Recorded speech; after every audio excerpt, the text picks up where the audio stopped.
রোজা আমাদের উপর ফরজ।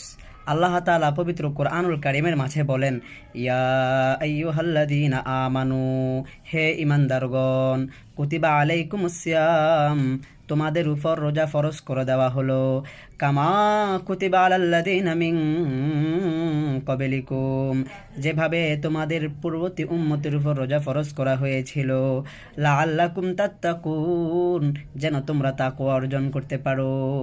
এই আয়াতের মাধ্যমে আমরা বুঝতে পারি রোজা আমাদের উপর আল্লাহ ফরজ করেছেন।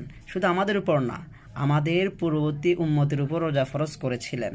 কেন রোজা ফরজ করেছিলেন? যেন তাকওয়া অর্জন করতে আমরা পারি।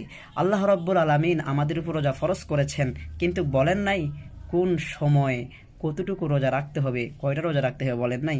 আল্লাহ তাআলা পরবর্তী আয়াতে বলেন, আইয়ামাম মাদুদাত, রোজা ফরজ করে দিয়েছি তোমাদের উপর নির্দিষ্ট কয়েকটি দিন।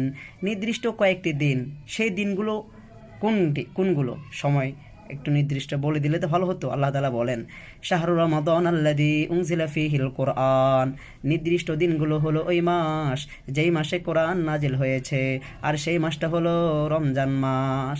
সেই হিসেবে আমরা বলতে পারি রমজানের রোজাগুলো রাখা আমাদের উপর ফরজ। এই রমজানের 30টা রোজা আমরা রাখবো। যদি 30টা রোজা হয়, যদি 29টা হয় তাহলে 29 রোজা আমরা রাখবো। এই রোজাগুলো আমাদের উপর ফরজ। রোজা কাদের উপর ফরজ? প্রত্যেক আকেল বালেগ ও সুস্থ মুসলিম নরনারীর উপর রোজা রাখা ফরজ।